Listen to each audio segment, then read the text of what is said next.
오늘은 이렇게 인사하겠습니다. 믿음으로 달려갑시다. 이렇게 인사하겠습니다. 믿음으로 달려갑시다. 믿음으로 달려갑시다. 오늘은 제가 나누려고 오늘은 로뎀나무와 믿음의 경주라고 하는 제목으로 말씀을 나누려고 하는데요. 오늘은 엘리야 선지자에 대해서 생각을 좀 해보려고 합니다. 뭐 엘리야 선지자는 구약 성경에서 매우 유명한 선지자입니다. 뭐 엘리야 선지자가 유명한 이유는 뭐 여러 가지 이유가 있는데요. 그 몇 가지로 정리하면 여러분들이 기억하기 쉽게 몇 가지 요약을 좀 할 수가 있습니다. 엘리야 선지자가 유명하게 된 이유는요. 첫 번째로 활동 시기가 좀 우리가 생각할 필요가 있습니다. 왜냐하면 엘리야 선지자의 그 활동 시기는 아합 왕 시대라는 겁니다. 그러니까 아합 왕은 어떤 왕이냐면 이스라엘에서 가장 악독한 왕, 가장 타락한 왕, 그 왕이 바로 아합이거든요. 그래서 오늘 이제 그 우리 읽은 말씀에서도 이세벨이 나오는데 그 아합 왕의 바로 그 왕비죠. 그래서 이 선지자를 죽이려고 뭐 여러 가지 일들을 하잖아요. 그처럼 굉장히 어렵고 타락한 그런 시기. 그러니까 믿음을 지키기에는 정말 어려운 시기. 이때에 그 엘리야가 활동했다라는 것입니다. 그리고 두 번째로 이제 엘리야가 그 유명한 이유는요. 그 사람이 행한 능력 때문에 그렇습니다. 뭐 엘리야 선지자가 행한 능력은 여러 가지 있는데 아마 그 사르밧가브라는 얘기를 들어보셨을 거예요. 그 사르밧가브의 집에서 일어난 역사 기적이 뭐냐면요. 다른 것이 아니라 바로 오병이의 기적과 같이 그러니까 기름병 그 점이 마르지 않고 계속해서 나오는 거. 그리고 또 그 아들이 아플 때 엘리야가 또 그 아들 살리는 역사. 뭐 그 예수님께서 나사로를 살리는 그런 것 같은 이미지, 또 오병이어의 기적과 같은 이미지, 이런 것들을 만드는 대단한 능력이 있었다는 거죠. 또 뭐 오늘 읽은 말씀과 같이 맥을 같이 하는 건데 바로 그 바알 선지자들과 450명의 바알 사진과 대결해서 뭐 그들을 무참하게 이겨버린 거, 뭐 이런 것들. 그래서 엘리야 선지자는 굉장히 많은 능력을 또 우리가 생각하기에 초월하는 그 능력을 보여줬기 때문에 우리는 엘리야 선지자를 잘 훌륭한 선지자라고 얘기를 합니다. 근데 또 다른 그 엘리야 선지자가 유명한 이유는 뭐냐면요. 앞에 것과 얘기한 거는 다르게 극심한 실패를 겪었다는 겁니다. 그래서 오늘 읽은 말씀이죠. 바알 선지자들과 대결한 이후에 엘리야가 완전히 탈진하고 우울감에 빠져가지고 광야로 도망가서 로뎀나무에 앉아가지고 죽여달라고 하는 그런 모습. 그래서 완전히 어찌 보면 그 하늘 꼭대기까지 올라갔다가 완전히 바닥 끝까지 내려와서 죽여달라고 하는 그런 모습. 그래서 완전한 실패의 모습들 이런 것들이 이제 엘리야에게 있어서 우리가 기억하는 이유입니다. 마지막으로 이제 엘리야가 유명한 이유는 뭐냐면요. 살아서 승천했기 때문에 그렇습니다. 엘리야는 육체의 죽음을 경험하지 않았다는 거죠. 그래서 하나님께서 이제 엘리야를 육체의 죽음을 경험하지 않고 바로 이제 하늘로 승천케 해주셨다. 뭐 이런 겁니다. 이것처럼 우리가 엘리야를 조금만 생각하면 엘리야 인생은요 드라마보다 더 파란만장하고 어쨌든 다이나믹한 그런 삶을 살은 것이 바로 그 선지자 엘리야라고 하는 것입니다. 그래서 엘리야 선지자는 어찌 보면 되게 능력 있는 선지자로서 얘기도 하지만 또 다른 하나는 굉장히 이렇게 그 실패했던 선지자, 그리고 지치고 낭만했던 선지자 이런 선지자로 우리가 기억이 남는다는 겁니다. 오늘 제가 나누려고 하는 말씀은 엘리야의 선지자의 삶 중에서도 가장 어찌 보면 위기의 상황이라고 할 수 있습니다. 실패하고 낭망한 모습들, 이 모습들에서 모습들을 같이 좀 생각해 보려고 하는데요. 뭐 바알 선지자들과 아까 얘기했듯이 450명의 바알 선지자들과 대결하여서 엄청나게 승리를 얻었습니다. 근데 그 승리를 거두고 난 후에 엘리야 선지자에게 찾아온 것은 이세벨 여왕의 위협이었다는 거죠. 그래서 어찌 보면 바알 선지자를 이기고 나서 어찌 보면 변화를 기대했는데 오히려 엘리야 선지자는 이세벨 여왕 왕비가 죽이겠다라고 그래서 너가 죽인 바알 선지자와 같은 그런 모습으로 너를 죽이겠다고 했다라는 거죠. 그래서 이 위협에 어찌 보면 이렇게 가슴이 오그라졌는지 또는 심장이 오그라졌는지 모르겠지만 이런 모습 완전히 그 작은 모습으로 그 위축되어 가지고 엘리야는 바로 육체적 탈진과 그리고 완전히 심리적인 우울감에 빠져서 모든 것을 다 포기하고 광야로 이제 도망 나옵니다. 그리고 로뎀나무 아래서 하나님한테 죽여달라고 이제는 나 다 했다고 그렇게 얘기합니다. 그랬더니 하나님께서 천사를 보내셔서 로뎀나무 안에서 광야를 그 엘리야를 회복시키시고 또 엘리야를 호렙산으로 끌고 들어가서 완전한 회복을 보게 하신다는 거죠. 그리고 하나님께서 엘리야에게 새로운 사명을 주셔서 엘리야가 새롭게 사역을 감당할 수 있도록 이렇게 새로운 그 일들을 벌이신다는 겁니다. 오늘 이 말씀을 좀 묵상하다 보면요, 우리가 엘리야의 모습이 참 이해가 되긴 해요. 굉장히 큰 사역들, 엄청난 사역들을 감당해가는 엘리야의 모습. 그러니까 뭐 육체적으로 얼마나 힘들었겠어요. 그리고 심리적인 압박도 있었겠죠. 남모르는 아마 그 긴장감도 있었겠죠. 근데 그 모습 충분히 이해되는데, 근데 그 이후에 또 엘리야가 완전히 바닥으로 떨어지는 모습, 이 모습은 참 이해되기는 쉽지도 않습니다. 왜냐면요, 바로 이 열왕기상을 쭉 읽다 보면요, 이 18장과 19장에서의 엘리야의 모습을 보면요, 너무나도 대비가 납니다. 아까 말씀드린 것처럼 18장은요, 엘리야가 하늘 꼭대기에 올라가 있는 사람처럼 대단한 능력을 가진 자, 그리고 담대하고, 그리고 그 자신감이 얼마나 넘치는지 모릅니다. 뭐 그 사람에게 있어서 우울감이라고 하는 것을 기대할 수 없다는 거죠. 이 사람이 탈진하여서 광야로 도망갈 거라고 예상할 수 있는 그런 모습은 18장에는 하나도 보이지 않습니다. 근데 19장에서는요, 완전히 바닥으로 떨어져서 나 끝났습니다. 죽여주세요라고 하는 모습. 그래서 18장과 19장의 엘리야의 모습은요, 하늘과 땅 차이라는 거죠. 어떻게 이렇게 있을 수 있을까? 우리로 얘기한다면 그겁니다. 막 맨날 주여 믿습니다. 아멘 하고 뭐든지 될 것 같습니다. 하고 막 이렇게 그냥 하나님만 최고인 건 뭐냐 맨날 떠들어대다가 어느 날 갑자기 무슨 하나님이 어딨어. 인생 끝이야. 이러면서 믿음이라는 모습을 하나도 보이지 않는 모습으로 떨어졌다는 것이죠. 우리 같은 사람이 갑자기 어제 하나님 찬양하고 난리치다가 오늘 하나님이 어딨어 그러면요. 저는 뭐지? 이렇게 생각하잖아요. 그렇죠? 근데 여기 성경에 나오는 대단한 선지자가 어제는 하나님의 그 능력으로 바알 선지자들과 엄청난 대결을 하다가 오늘은 갑자기 다 끝났어요. 죽여주세요. 이러고 있다라는 거죠. 이해되십니까? 네.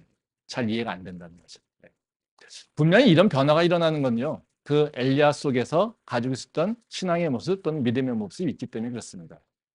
그냥 일어나는 것이 아니라요. 분명히 성경도요. 갑자기 무슨 드라마틱하게 소설로 뭐 이렇게 변화되는 것이 아니라 그 사람 안에 우리가 보이지 못했던 그리고 우리가 캐치하지 못했던 그 사람의 믿음의 특성이 있기 때문에 그렇다는 거죠.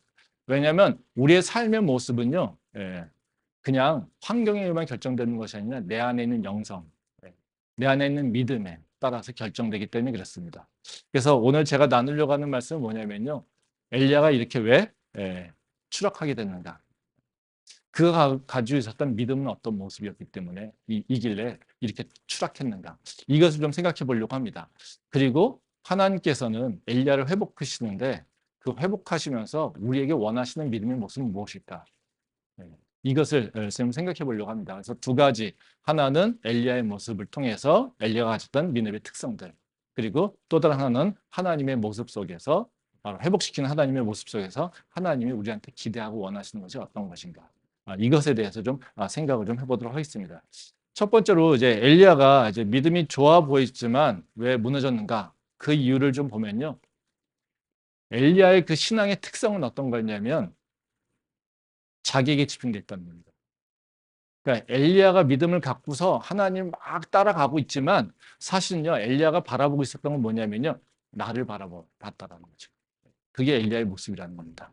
한번 말씀 보겠습니다. 열왕기상 19장 10절 말씀입니다. 그가 대답하되 내가 만군의 하나님 여호와께 열심히 유별하오니 이는 이스라엘 자손이 주의 언약을 버리고 주의 제단을 헐며 칼로 주의 선지자들을 죽였음이오며 오직 나만 남았거늘 그들이 내 생명을 찾아 빼앗으려 하나이다. 한 절 더 보겠습니다. 14절 말씀입니다. 그가 대답하되 내가 만군의 하나님 여호와께 열심히 유별하오니 이는 이스라엘 자손이 주의 언약을 버리고 주의 제단을 헐며 칼로 주의 선지자들을 죽였음이오며 오직 나만 남았거늘 그들이 내 생명을 찾아 빼앗으려 하나이다. 10절과 14절 읽었습니다. 그 뭔가 느끼셨습니까? 안 느끼셨나요? 큰일입니다. 두 개가 똑같습니다. 이건 뭐냐면요. 엘리야가 하나님에게 대답하는 얘기예요. 그러니까 광야에 있다가 로뎀나무에서 막 이렇게 다 죽겠다고 하고 있는데 하나님께서 그를 이제 호렙산으로 옮깁니다. 그리고 호렙산에 딱 와가지고 하나님께서 물어봅니다. 내가 여기 왜 있느냐? 그러니까 너 여기서 뭐 해? 이러고 물어본다는 거죠. 그랬더니 엘리야가 대답한 게 10절 말씀이에요. 그래서 하나님께서 또 엘리야에게 기적을 보이십니다.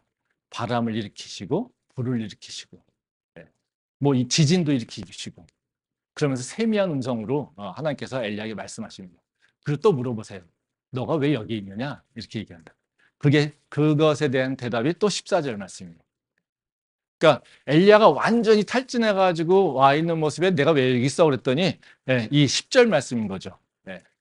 또 하나님이 기적을 보여주시고 너 또 여기 왜 와 있어 그랬더니 또 14절 말씀을 똑같이 대답하고 있다는 거예요. 그럼 무슨 얘기겠어요? 엘리야 마음속에 이 지금 답변이 깍쳐 있었다는 거죠. 왜냐하면요, 그 바람과 지진과 불 같은 것이 일어나고 나면요, 사람들은 그걸 경험하고 나면요, 내가 잘못했습니다, 뭐 이렇게 얘기하거든요. 그 욥이 그렇잖아요. 막 불평하다가 하나님이 막 네가 물어보잖아요. 야, 내가 이 세상을 창조할 때 너는 어디 있었냐? 막 이러고 막 물어보세요. 그랬더니 그걸 경험하고 나서 뭐라고 합니까? 욥은요. 와, 내가 하나님을 귀로만 듣다가 이제는 봤습니다. 하나님 다시 알게 됐습니다. 이렇게 얘기한다는 거죠. 그렇죠? 그러니까 하나님의 기적을 경험하고 나서는요, 사람이 변하게 돼 있거든요. 근데 지금 엘리야는 어때요? 지금 바람과 지진과 불 그런 기적들을 보고 나서도요, 뭐라고 합니까? 똑같이 대답하고 있어요. 그러면 이 10절과 14절은 대답은 엘리야의 마음속 깊은 곳에부터 내리잡고 있었던 바로 그의 생각이라는 것을 우리가 알 수 있다는 거죠. 그러면 그 엘리야가 하나님한테 하나님께서 내가 왜 여기 있느냐라고 하는 그 질문을 받았을 때 그 똑같이 그 변명 같은 대답을 하게 되는데요. 근데 그 변명하는 내용을 보게 되면 이게 크게 세 가지 논리적 전개가 일어나요. 그 세 가지 내용이 어떤 거냐면요. 첫 번째는 그거예요. 내 믿음이요. 다른 사람하고는 유별났어요. 그래서 하나님한테 특별히 열정적이었어요. 이렇게 얘기하고 있어요. 그 다음에 뭐라고 하냐면, 그런데요, 이스라엘 백성들은요, 모두가 다 하나님을 버려버렸어요. 그래서 나만 남았어요. 이렇게 얘기하고 있어요. 그리고 마지막으로 얘기하는 게 뭐냐면요, 이스라엘 백성들이 지금 자신의 목숨을 빼앗으려고 해요. 그러니까 지금 뭐라고 대답하냐면, 하나님, 내가 믿음이 좋았잖아요, 이게. 다른 사람들도 훨씬 더 믿음이 좋았잖아요. 어떤 상태였냐면요. 모든 이스라엘 백성들은요. 다 믿음을 버리고 있을 때요. 나는 하나님한테 믿음을 지켰어요. 이거예요. 나 혼자만 지금 이스라엘 백성들 중에서 하나님을 믿고 있어요. 이렇게 얘기하고 있어요. 그래서 하나님한테 엄청 열정적으로 하나님을 사역을 했는데요. 근데 지금요. 내 목숨은요. 위험해요. 이 대답의 세 가지 대답이었는데요. 세 가지 대답에서 나오는 특성이 뭡니까? 다 어디에 초점을 맞추고 있습니까? 나. 내 믿음이 특별났어요. 나만 이스라엘 백성 중에 나만 하나님을 믿고 있었어요. 근데 내 목숨이 위태로워요. 이게 바로 엘리야의 생각이라는 거죠. 엘리야는 이것을 보게 되면요. 다 뭐냐면요. 나한테 집중돼 있어요. 나는요. 특별한 믿음을 가졌고요. 나는요. 다른 사람과 다르게 믿음을 지켰고요. 근데요. 내 목숨은 나에게는요. 아무런 유익이 없어요. 이게 바로 엘리야가 하고 있는 얘기라는 거죠. 이게 그냥 육체적으로 보게 되면 충분히 이해되는 변명이에요. 그렇지 않습니까? 특별하게 하나님을 향해서 믿음을 갖고 있고 믿음이 좋은 사람이 열심이어서 근데 어려움이 있어서 왜 나한테 이런 고난을 주십니까? 라고 할 때 우리는 그것에 대해서 야, 너 믿음 없는 놈아 이렇게 우리가 비난할 수 있겠습니까? 비난할 수 없어요. 그렇지 않습니까? 근데요. 우리가 엘리야의 믿음을 비난하겠다는 것이 아니라요. 엘리야의 믿음은 어찌 보면 세상적인 눈으로, 육체적인 눈으로 바라볼 때는 되게 좋은 것 같았지만, 근데 문제는 뭐냐면요. 엘리야의 믿음이 그 삶의 고난이나 삶의 위기나 또 삶의 그 세상의 도전을 이길 수 있는 그런 강함이 없었다는 거죠. 그 이유는 뭐냐면 하나님께서 기뻐하시는 믿음의 모습이 아니라는 거예요. 그리고 하나님께서 우리한테 원하시는 믿음의 모습이 아니기 때문에 그렇다는 거죠. 하나님께서 우리에게 원하시는 믿음은요, 다른 것이 아니라 내가 아니라 하나님을 바라본다. 즉 우리 믿음의 근거, 우리가 믿고 있다라고 하는 그 이유는 다른 것이 아니라요. 바로 하나님이에요. 하나님이 살아계시지 않는다면 우리가 믿고 얘기하고 있는 것은 다 의미가 없어요. 하나님이 지금 살아서 역사하고 있다라고 하는 것을 우리가 고백하고 있지 않다라면, 고백하는데도 하나님이 없다라고 한다면 우리는요, 우리의 믿음은 아무 쓸모없는 믿음이라는 거죠. 이건 세상의 종교와는 다릅니다. 예, 세상의 종교는 어때요? 신이 없어도요, 아무 문제가 없어요. 왜요? 그 구원은 자기가 이루는 거기 때문에 그래요. 내가 열심히 나를 수련하고 노력해서 뭔가 나를 변화시키고 내가 고난을 이기고 헤쳐나갈 수 있다라면 어때요? 네. 나는 괜찮은 거예요. 그리고 내가 신이 될 수 있잖아요. 근데 우리는 어때요? 네. 그렇지 않습니다. 우리는요, 죄인이었는데 우리가 은혜 받은 것도요, 하나님 때문에 그래요.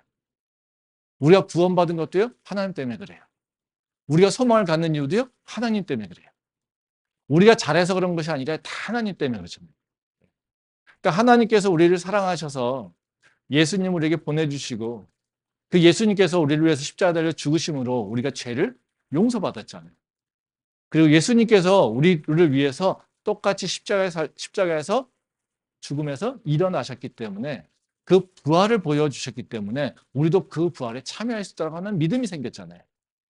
그리고 우리를 고아처럼 내버려 두지 않고 성령님을 보내주셔서 우리를 인도하시겠다라고 약속하셨기 때문에 그 하나님의 약속 때문에 우리는 지금 성령님을 사모하며 성령님을 따라가고 있잖아요. 근데 만약에 그 하나님이 없다라면, 그 하나님이 중심이 아니라 내가 있다라고 한다면 우리의 믿음은 근거가 없다라는 거죠. 우리가 비전을 갖고 꿈을 갖고 뭔가를 도전해 가려고 하는 것도 우리가 하나님이 없다라면요, 우리는 아무 의미가 없는 거라는 거죠. 그래서 우리의 신앙에 있어서는요, 가장 중요한 것은요, 다른 것이 아니라 바로 하나님이에요. 하나님이 살아계심을 고백하고 있는 거예요. 그래서 제가 항상 기도할 때 하나님이 살아계심을 고백합니다라고 기도하지 않습니까? 그 이유는 다른 이유가 아닙니다. 사랑의 하나님도 다 찾을 수 있지만요, 우리의 신앙의 가장 근본은요, 하나님이 살아계시고 그 하나님께서 지금도 우리를 통치하고 있다라고 하는 것. 이 고백이 있다는 거죠. 이게 아니면 우리의 믿음은 의미가 없다는 거죠. 사실 제가 설교를 준비할 때도 제가 가장 초점을 맞추는 거는 뭐냐면요, 하나님이 누구인가입니다. 그 설교를 준비하다 보면요, 자꾸 빠져드는 그 유혹이 있어요. 뭐냐면요, 가르치려고 하는 겁니다. 저도 그렇습니다, 저도. 근데 왜냐면요, 우리가 설교나 뭔가 제 스피치를 하려고 하면요, 우리가 뭐 해야 돼? 라고 하는 것을 얘기하려고 한다는 거죠. 그러면 우리는 윤리적으로 도덕적으로 좋은 것을 얘기하면요, 우리는 아무런 거침이 없어요. 예를 들어서 우리가 교회 생활 열심히 합시다. 누가 뭐라고 하겠어요? 우리가 성실하게 열심히 삽시다. 누가 뭐라고 하겠어요? 우리가 거짓말 하지 말고 착하게 삽시다. 누가 그 설교 잘못됐다고 얘기하겠습니까? 근데요, 그건 설교가 아니에요. 그건 뭡니까? 세상의 윤리적, 도덕적 강의예요. 그 설교는 되게 쉬워요.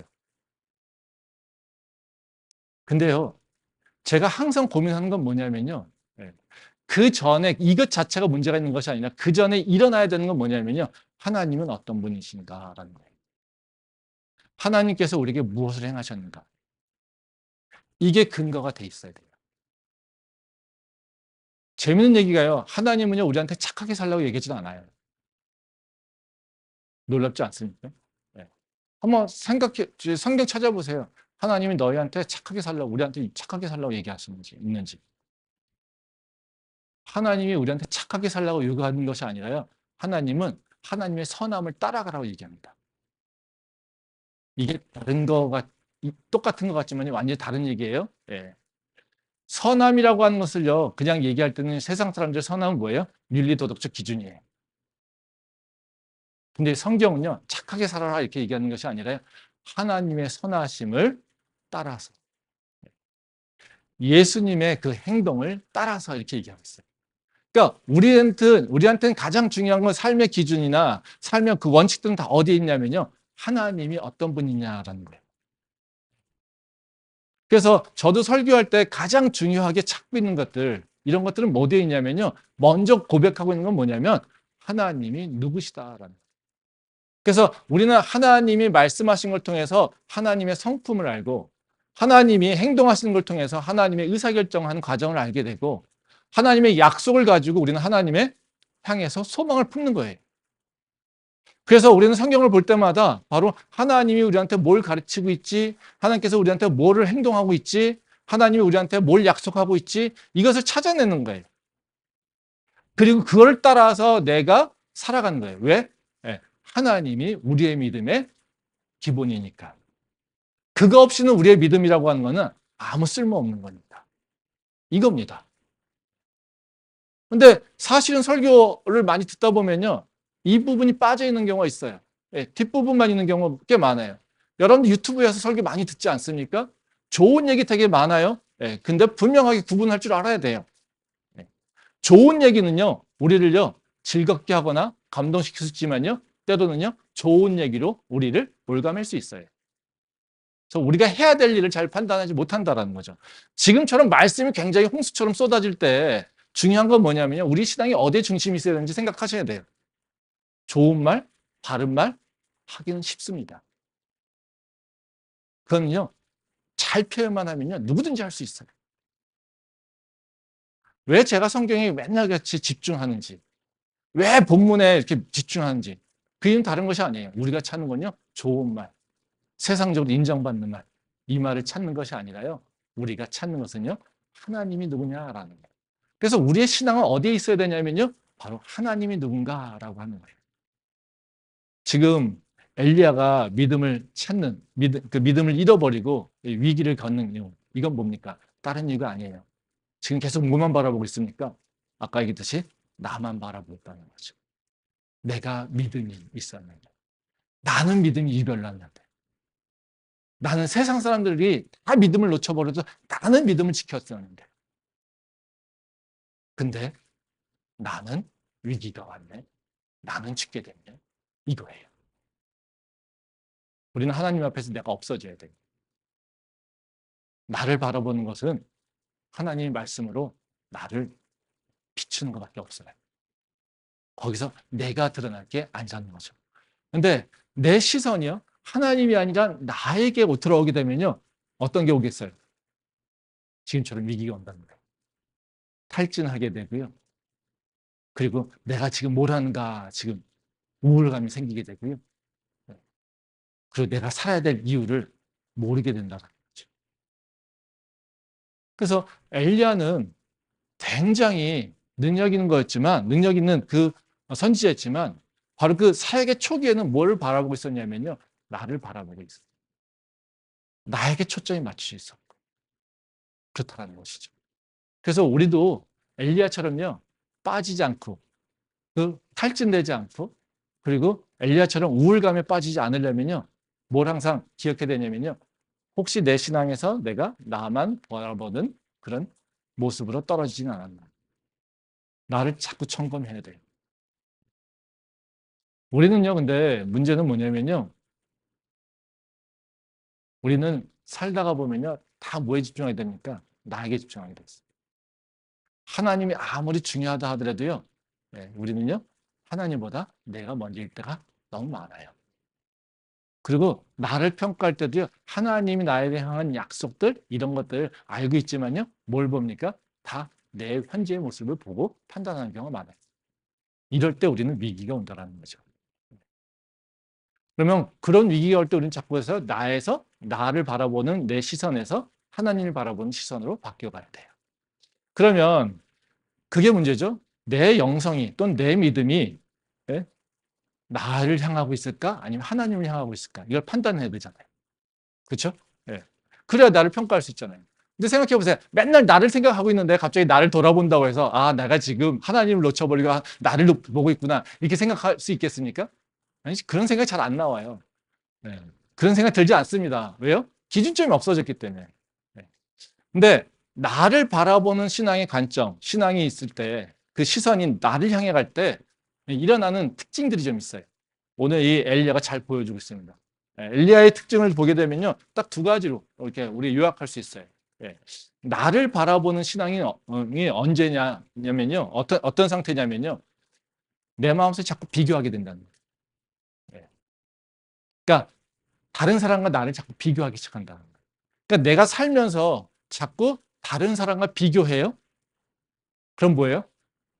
난 하나님을 바라보고 있지 않고 나를 바라보고 있구나. 이렇게 생각하시면 됩니다. 말씀 보겠습니다. 열왕기상 19장 4절 말씀입니다. 자기 자신은 광야로 들어가 하룻길쯤 가서 한 로뎀나무 아래에 앉아서 자기가 죽기를 원하여 이르되 여호와여 넉넉하오니 지금 내 생명을 거두시옵소서 나는 내 조상들보다 낫지 못하니이다 하고. 예. 이 말씀은 이제 엘리야가 로뎀나무 아래서 하나님께 간청하는 것처럼 보이는 얘기인데, 정확히 얘기한다면 뭐 간구의 형식을 가졌지만 이건 뭡니까? 원망이죠. 예. 하나님한테 원망하고 있는 겁니다. 그 내용을 보면요, 이 앞에 얘기와 뒤 얘기가 좀 있어요. 앞에 얘기는 뭡니까? 예. 뭐라고 얘기합니까? 예. 여호와여 넉넉하오니 이렇게 얘기하고 있어요. 그렇죠? 예. 뒤에서는 뭐합니까? 내 생명을 거두시옵소서. 상반된 얘기죠. 예. 그러면서 마지막에 또 하는 얘기 뭐예요? 나는 내 조상들보다 낫지 못하니다. 예. 그러니까 지금 생각해 보세요. 나는 여호와의 넉넉하오니 내 생명을 거두시옵소서. 요게 차이가 있잖아요. 그럼 기준이. 그럼 이것을 보는 기준이 뭐겠어요? 자기 조상과 자기를 비교하면서 있었던 거예요. 예. 앞쪽에 선지자가 되게 많았어요. 예. 근데 그들이 가졌던 능력이나 그들이 가졌던 보였던 기적들, 예. 이런 것보다 어떻게 해요? 본인이 어때요? 훨씬 더 많은 은혜를 받았잖아요. 그렇죠? 그럼 뭐라고 할 수 있습니까? 넉넉하다 이렇게 얘기할 수 있어요. 예. 근데 부족하대요. 예. 뭐가 부족할까요?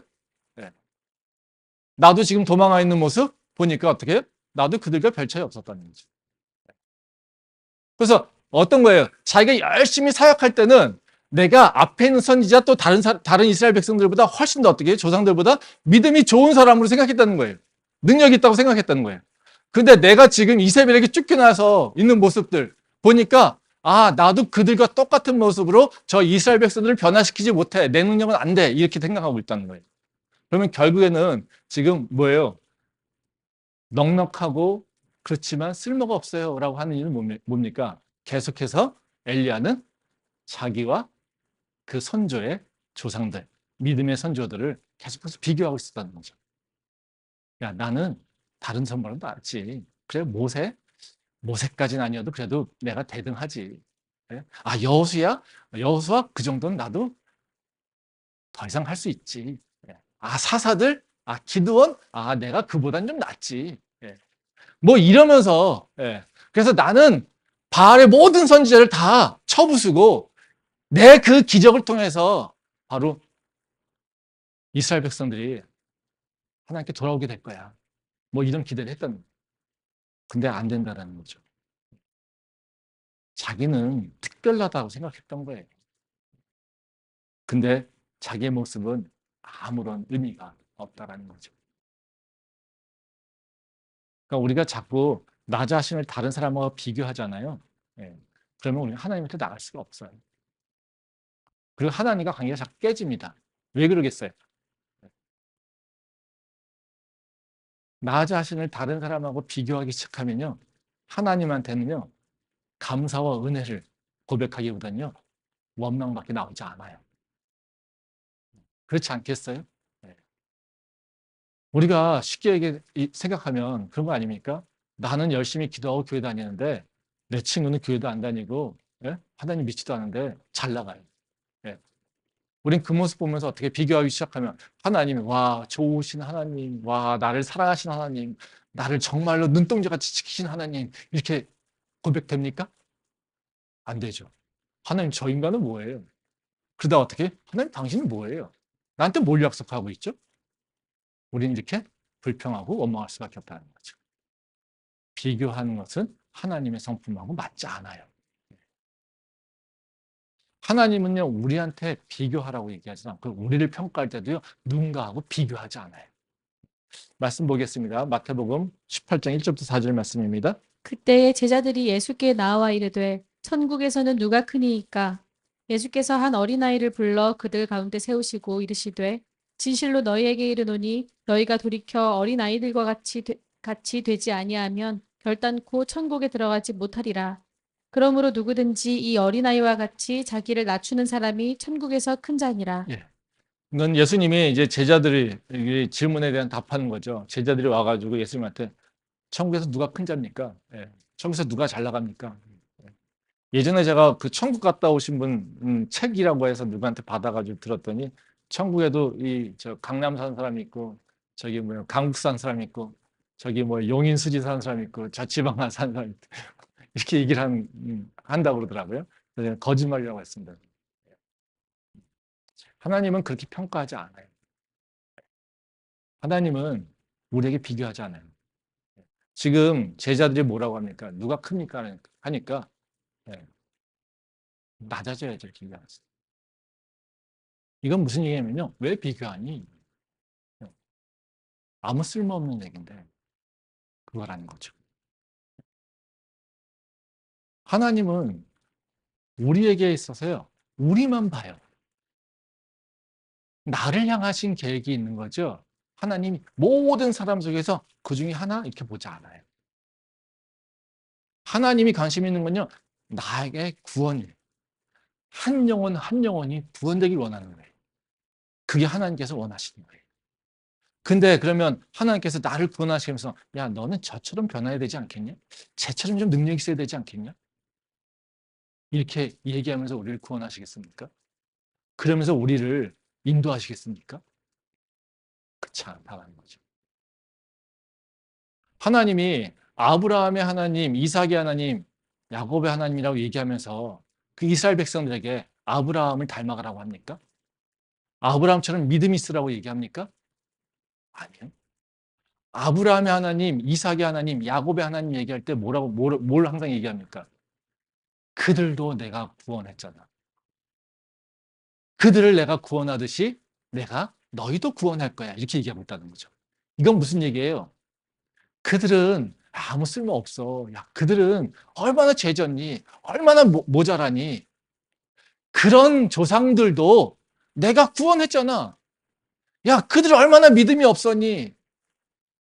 그들도 내가 구원했잖아. 이겁니다. 그들도 구원한 하나님이 지금 오늘 네 앞에 있어. 이겁니다. 그러니까 내가 너를 구원할 거야. 내가 너를 지킬 거야. 내가 너를 보호할 거야. 다른 사람에 대해서 얘기하고 있지 않다는 거죠. 근데 우리는 하나님 앞에서 하나님 나는요 쟤보다 못하고요. 쟤보단 좀 나은 것 같고요. 아, 그래서요. 네. 제가 예전에 저 목회하기 전에 그런 그 우리 교수님들하고 이렇게 기독 교수님들하고 이렇게 어디 가서 신앙 모임 하는데 그런 적이 한 번 있었어요. 그 달란트 비유에서 비유를 이렇게 묵상을 하는데 그 인도하시는 교수님이 그런 얘기를 하시더라고요. 당신은 몇 달란트 받은 것 같습니까? 네. 이거를 얘기하라고 하더라고요. 교수님들이 대부분 뭐라고 얘기했을 것 같습니까? 5달란트, 2달란트, 1달란트. 대부분 뭐라고 대답했을 것 같습니까? 5달란트 받았다는 분은 한 분도 안 계시더라고요. 다 2달란트. 저도 마찬가지였어요. 왜요? 저도 머리를 딱 굴리니까 어때요? 5달란트? 내가 그렇게 잘났나? 뭐 이런 생각이 드는 것 같아요. 그래서 아닌 것 같아요. 내가 1달란트 어때요? 내가 그렇게 믿음은 없진 않지? 예. 그러니까 선택이 뭐예요? 다 2달란트밖에 없어요. 예. 우리는 이렇게 비교하고 있잖아요. 근데 성경은 어때요? 5달란트 받은 거나 2달란트 받은 거나 똑같아요. 사실 별 차이가 없어요. 예. 우린 그걸 의미 있게 구별하려고 하잖아요. 그렇죠? 예.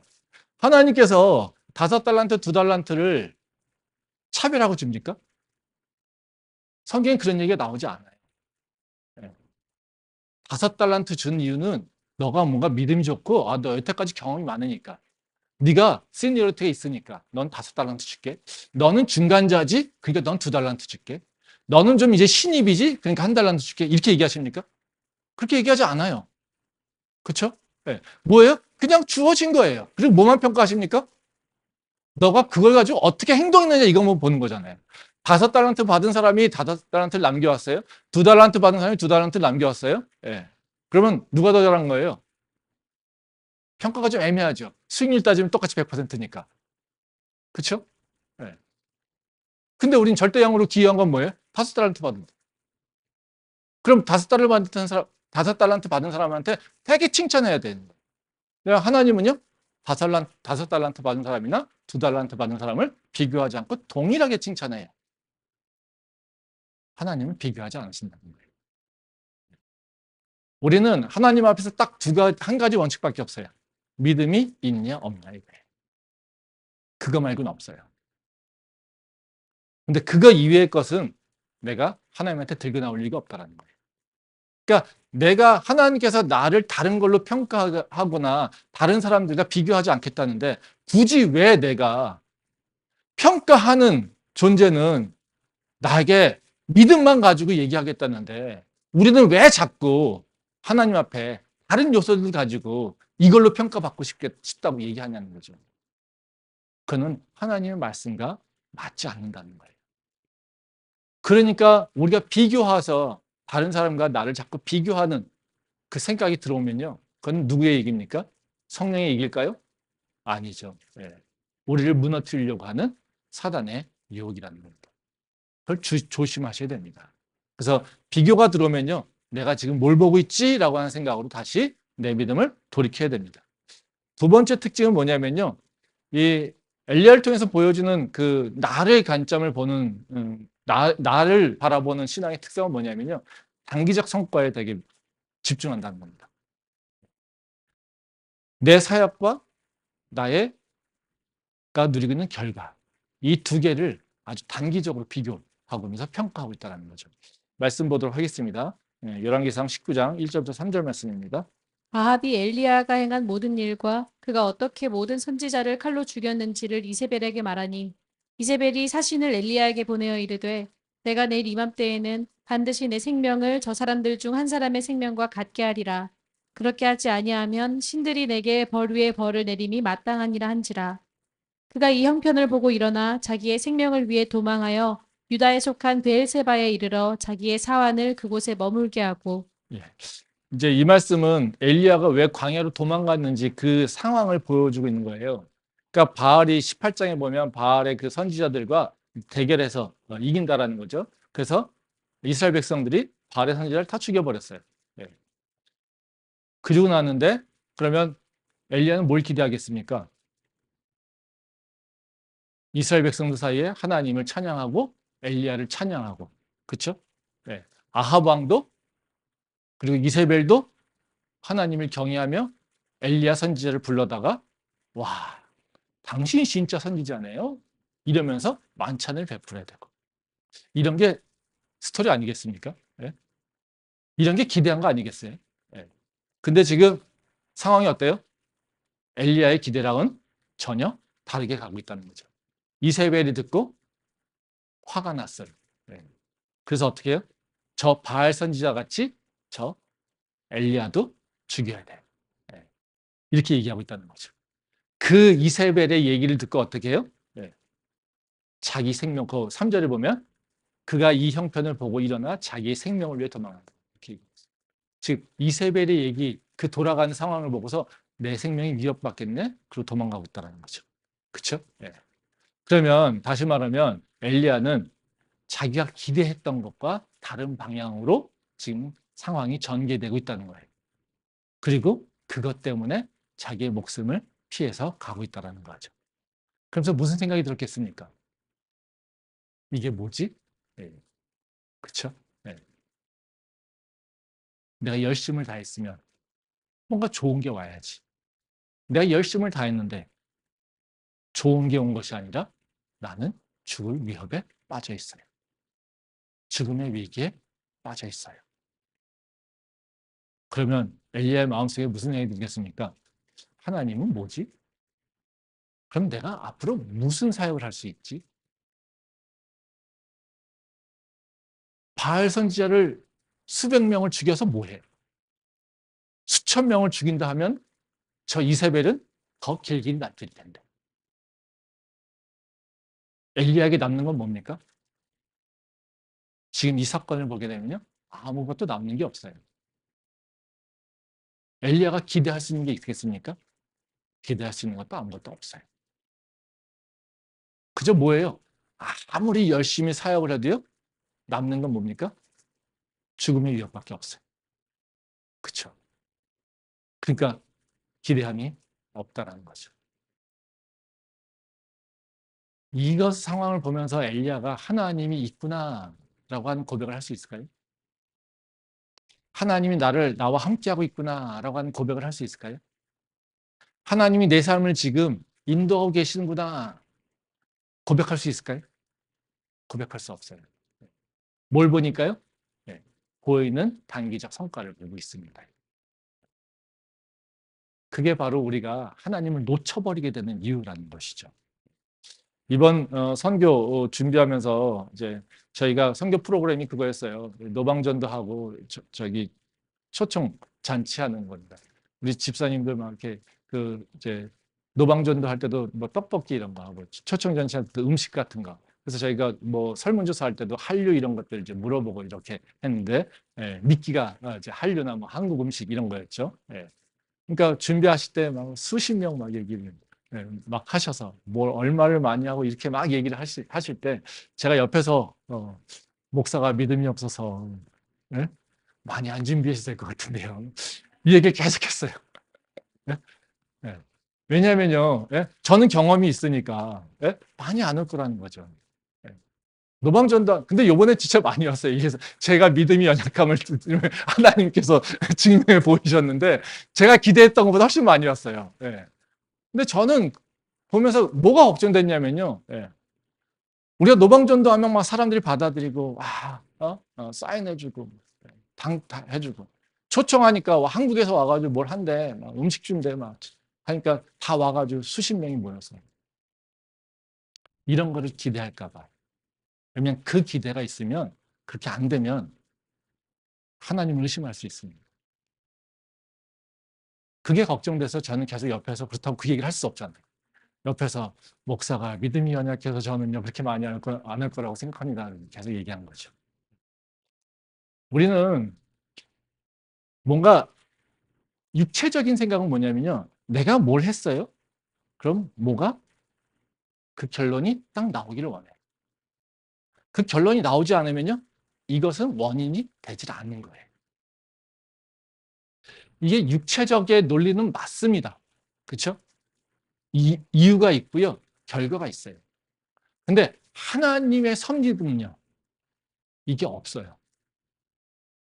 우리가 생명을 얻게 되는 이유가 뭡니까? 우린 믿음이라고 생각하잖아요. 그렇죠? 근데 믿음이요? 믿음은 누가 준 겁니까? 내가 믿습니까? 아니요. 하나님의 선물이에요. 내가 지금 이 모습으로 된 것은요. 원인이 없어요. 이유가 없어요. 뭐요? 하나님이 그냥 옮기신 거예요. 근데 우리가 자꾸 하나님 앞에서 이유를 찾아요. 원인을 찾아요. 내가 이렇게 된 이유를 찾고 있단 말이죠. 그러니까 하나님과 대화가 안 되는 거예요. 너의 지금 모습은 내 뜻이야. 이게 끝이에요. 너가 지금 그 자리에 있는 거는 내가 그렇게 불렀어. 그게 끝이에요. 근데 우리는 과거에 자꾸 뭐를 찾고 있단 말이죠. 그리고 과거에 뭘 했더니 이렇게 되더라. 이걸 찾고 있으니까 하나님이 자기 내 논리 가운데 하나님이 움직이지 않는다라면 우리는 하나님이 없다라고 생각한다라는 거죠. 여러분 잘 아시지 않습니까? 내 노력으로 내 삶을 결정할 수 있습니까? 여기 음악하는 친구들 열심히 연습하면 정말 잘 됩니까?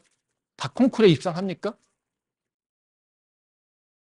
공부 열심히 하면 잘합니까?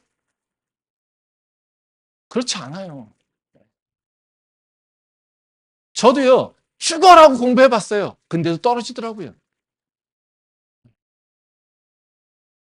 우리는요, 내가 내 삶을 결정할 수 있는 능력도 없으면서 내 삶을 그 원리를 이해할 수도 없으면서 맨날 뭘 가지고 얘기하냐면요. 내가 뭘 집어넣었지. 그러니까 뭐가 결과가 나와야 돼. 자판기를 보듯이 내가 동전 500원 넣었으니까 커피 한 잔 나와야지. 이 생각하고 있다라는 거예요. 근데 하나님은요. 그렇게 그 원리에 살지 않습니다. 그 논리에 행동하지 않으신다라는 거예요, 하나님은요. 근데 우린 자꾸 그러니까 어떻게 해요? 하나님이 내 뜻대로 안 되니까 하나님이 없다라고 하는 거죠. 지금 엘리야도 똑같은 얘기잖아요. 내가 그렇게 노력했으면, 내가 지금 온 육체가, 내 온 신경이 다 탈진할 정도로 내가 바알의 선지자들과 대결해서 싸웠으면, 그래서 이겼으면 그 승리의 관이 내게 쓰여져야죠. 근데 그 관이 아니라 죽음의 칼이 나를 위협하고 있다는 거예요. 그 원인과 결과가 전혀 맞지 않는다는 거죠. 그 관점에서 하나님을 보고 있으니 엘리야는 어떻게 해요? 하나님이 없다라고 생각할 수밖에 없고 하나님에 대한 의심이 들어오게 되는 거예요. 하나님이 있다라고 열심히 찾아왔어요. 근데 하나님이 없는 것 같네요? 그럼 어떻게 해요? 나는 뭐 했지? 앞으로는 어떻게 살지? 이런 생각이 들겠죠. 그러니까 엘리야는 어떻게 해요? 지금까지 인생 다이나믹하고 좋았어요. 근데 앞으로 살 힘은 없어요. 그러니까 죽여주세요. 이 얘기가 나오는 거라는 거죠. 그러면 하나님이 우리한테 원하시는 믿음의 모습은 뭘까요? 하나님이 엘리야를 회복시키시는 모습 속에서 우리한테 어떤 믿음을 원하시는지를 잘 보여주고 있어요. 하나님께서 우리한테 원하시는 믿음은 뭐냐면요. 그리고 우리한테 약속하시는 건 뭐냐면요. 너의 믿음의 경주를 내가 완주케 하겠다는 겁니다. 즉 하나님은요. 우리한테 중요하게 여기는 게 완주예요. 완주. 끝까지 가는 거예요. 예. 말씀 한번 보도록 하겠습니다. 열왕기상 19장 15절부터 17절 말씀입니다. 여호와께서 그에게 이르시되 너는 내 길을 돌이켜 광야를 통하여 다메섹에 가서 이르거든 하사엘에게 기름을 부어 아람의 왕이 되게 하고 너는 또 nim시의 아들 예후에게 기름을 부어 이스라엘의 왕이 되게 하고 또 아벨물훌라 사밧의 아들 엘리사에게 기름을 부어 너를 대신하여 선지자가 되게 하라. 하사엘의 칼을 피하는 자를 예후가 죽일 것이요 예후의 칼을 피하는 자를 엘리사가 죽이리라. 예. 이 말씀에 이제 하나님이 엘리야를 다시 사역에 초대하는 겁니다. 그러니까 로뎀 나무에서 탈진하여서 죽겠다고 원망하던 이제 엘리야를 이제 호렙산을 불려가지고 하나님을 다시 만나게 하십니다. 그러고 나서 엘리야가 자신은 뭐 이렇게 변명하고 있지만 그 다음에 바로 얘기하는 건 뭐냐면 네가 아직도 할 일이 있어? 그러면서 사역의 자리로 내보내는 겁니다.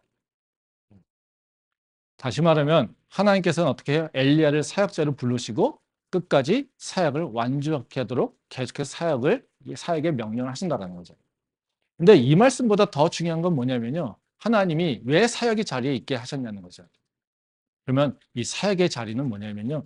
하나님이 엘리야를 다시 힘을 나게끔 하게 하는 거예요. 말씀 한번 더 보도록 하겠습니다. 열왕기상 19장 5절부터 10절 말씀입니다. 로뎀나무 아래에 누워 자더니 천사가 그를 어루만지며 그에게 이르되 일어나서 먹으라 하는지라. 본즉 머리맡에 숯불에 구운 떡과 한 병 물이 있더라.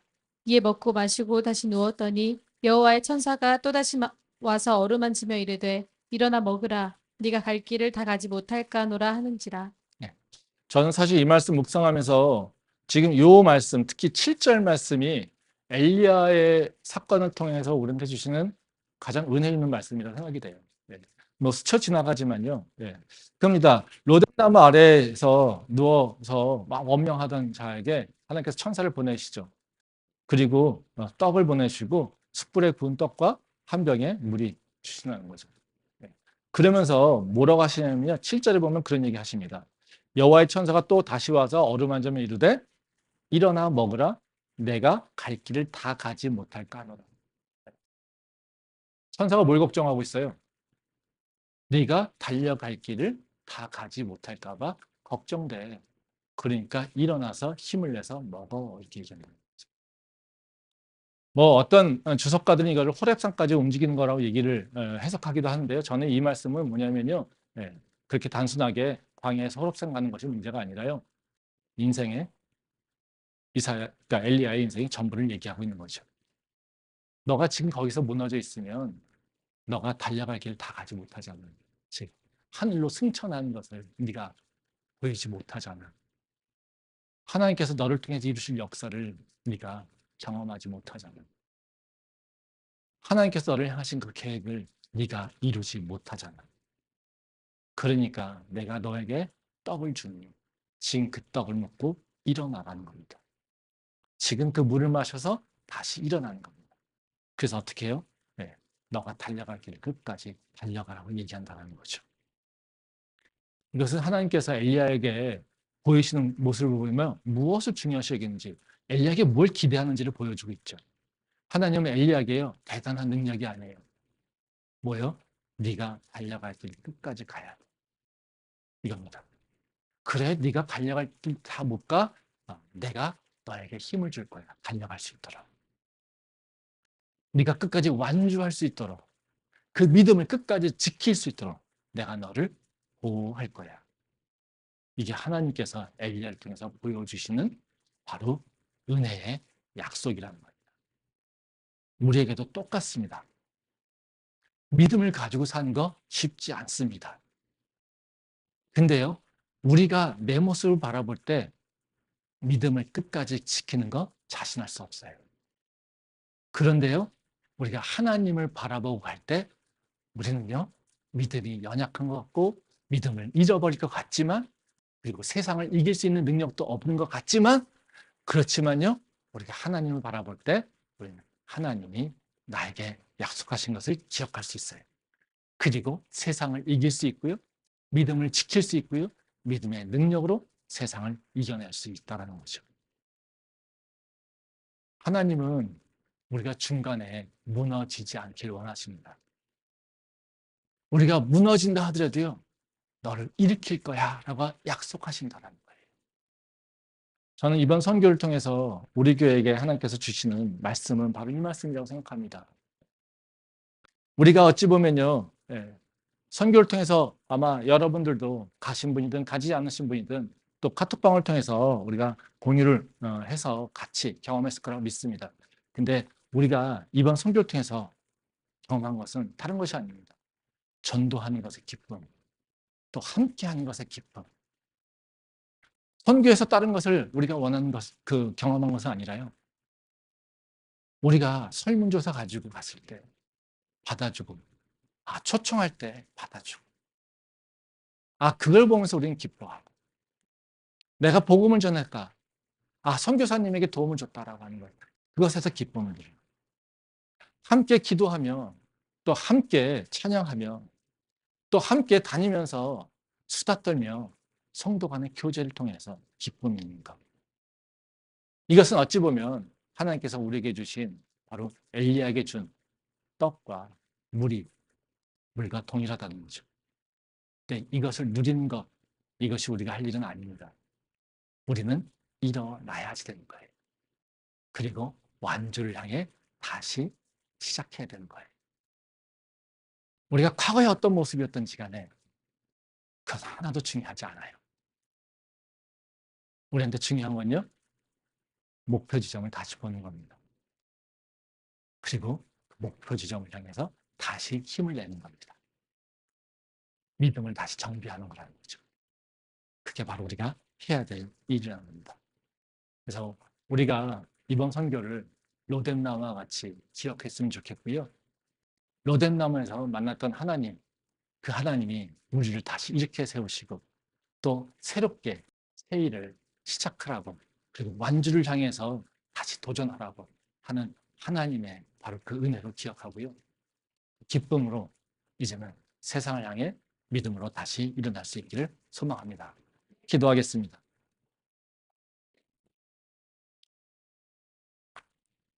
오늘 말씀을 기억하면서 잠시만 묵상으로 기도하며 나가도록 하겠습니다.